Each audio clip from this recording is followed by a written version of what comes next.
తల్లిదండ్రులు వేసిన ప్రశ్న శ్రీకాంతానంద మహారాజ్కి. మా పిల్లలు సున్నితంగా ఉంటున్నారు.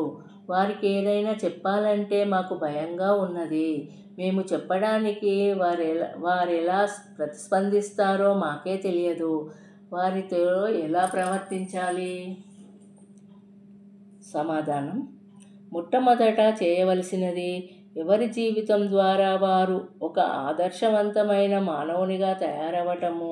మీ జీవితము పవిత్రంగానో క్రమశిక్షణాయుతంగానో ఉంటే వారా సద్గుణాలను తామంతట తామే అలవర్చుకుంటారు.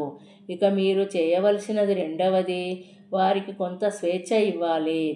వారి కదలికలను ఎప్పుడు కనిపెడుతూ పోలీసులలాగా ఉండటానికి ప్రయత్నించకండి.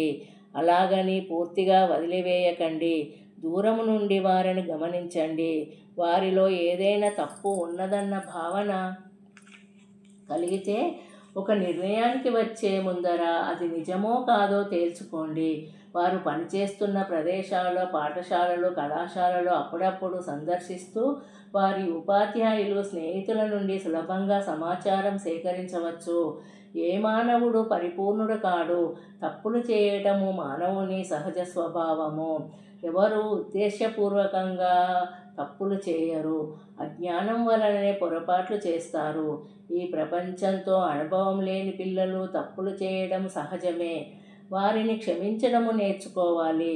కొంత వయస్సు వచ్చాక వారిని మీ స్నేహితులుగా భావించి అత్యంత ప్రేమ గౌరవాలతో వారిని చూడాలి.